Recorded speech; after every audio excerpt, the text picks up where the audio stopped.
Merdeka! Merdeka! Kurang keras ya, lembek. Kan betul enggak? Saya udah mikir nih, aduh bener-bener deh. Kalau suruh ngomongi merdeka aja udah gak kuat. Loh saya aja udah tua gini masih teriak-teriak. Mau coba lagi apa enggak? Dan berikutnya, saya seringkali ketika saya mengatakan merdeka, saya disebut orang yang katanya begini, apalagi anak-anak muda. Bilang, kenapa ya sudah merdeka Ibu Mega itu teriak-teriak merdeka. Bapak-bapak, ibu-ibu yang saya hormati, mungkin kita seumur. Jadi kita ini mungkin hanya atau berada di dalam sebuah kondisi negara kita yaitu justru tidak ikut berjuang dan juga tidak lagi merasakan suasana perjuangan dan ketika proklamasi itu. Jadi waktu saya kecil, mengapa kalau nanti yang pertama kali akan saya berikan adalah kepada Bapak Gubernur Hamengkubuwono dari Jogja, karena beliau ini masih ada darah, bukannya untuk mendiskriminasi, tapi ya memang beneran bapak saya itu adalah proklamator bangsa. Kalau ada yang tidak setuju silakan angkat tangan. Artinya kalian adalah A sejarah. Lalu yang berikutnya seperti tadi dikatakan, ketika keadaan negara pemerintahan yang tadi telah disebutkan oleh saya, karena belum bisa tinggal di istana, maka tinggalnya di Pegangsaan Timur.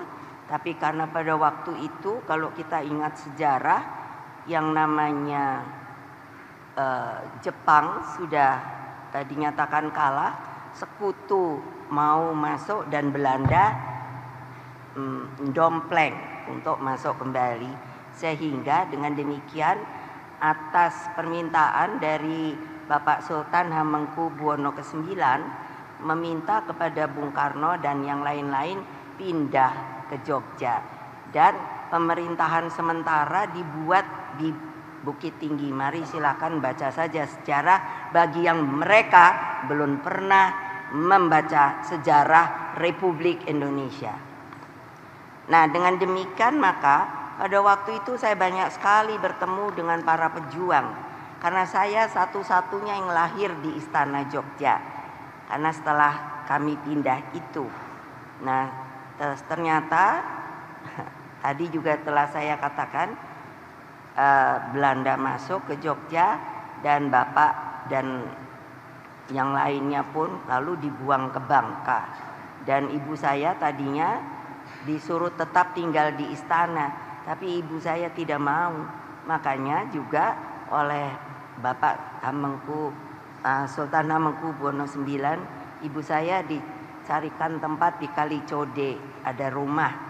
Dan setiap bulan ibu saya bilang, karena tentunya tidak ada gaji ya, jadi beliau juga diberi uang, yaitu masih holden untuk kehidupannya sepanjang sebelum yang pada waktu itu, setelah itu Bung Karno dan pemimpin lainnya bisa dikembalikan lagi ke Jakarta. Nah, waktu itu banyak sekali para pejuang yang memang mereka dengan semangat yang luar biasa selalu mengatakan kalau bertemu, yaitu namanya merdeka, dijawabnya mati. Sekarang berani apa enggak sekalian seperti itu? Saya kira enggak berani lagi. Untuk ngomong merdeka aja mungkin susah sekali. Makanya saya ajarkan kembali untuk yang namanya perjuangan itu tidak menjadi luntur.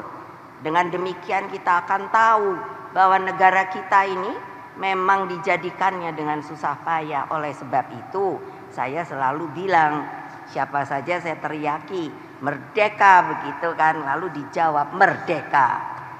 Mau ndak mengatakan seperti itu? Mau tidak? mengatakan seperti itu. Kok takut amat ya? Saya heran loh sekarang. Yang kalian ini kayaknya senangnya bungkem.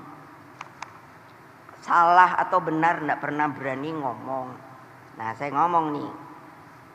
Merdeka! Merdeka! Kurang keras ya, lembek. Kan betul enggak? Saya udah mikir nih, aduh bener-bener deh. Kalau suruh ngomongi merdeka aja udah gak kuat. Loh saya aja udah tua gini masih teriak-teriak. Mau coba lagi apa enggak?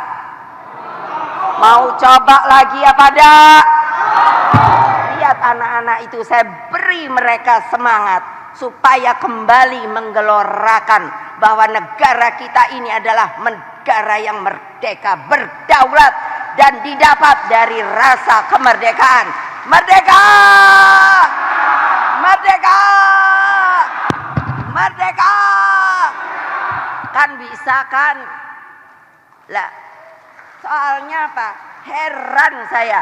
Sekarang mereka pejabat tuh terlalu formal saya lihat. Kadang-kadang saya sampai aduh, kalau saya datang ke depan lagi kan selalu presiden kelima tadi disebutkan, wakil presiden ke-8.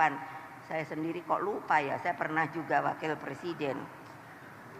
Karena terlalu sekarang itu saya bilang pada senior-senior saya, pada Pak Tri Sutrisno, mereka ini sekarang para pejabat elitnya terlalu merasa nyaman, tidak lagi mau tahu apa yang akan terjadi pada negara ini.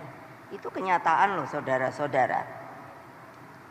Aduh, makanya anak-anak itu kalau sekarang saya lihat keren-keren, tegap-tegap, tapi kelihatan auranya nggak melempem gitu.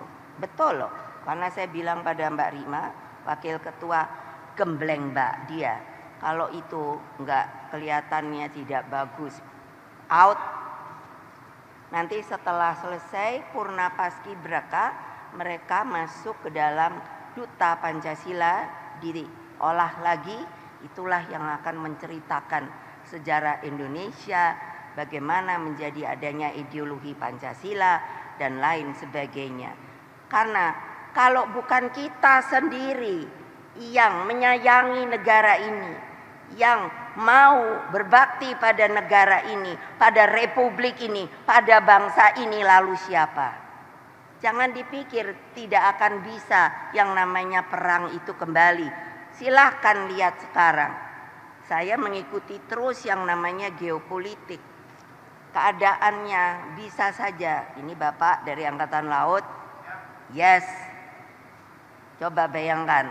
Kalau nanti, kalau kita melempem, kalau one day, I don't know.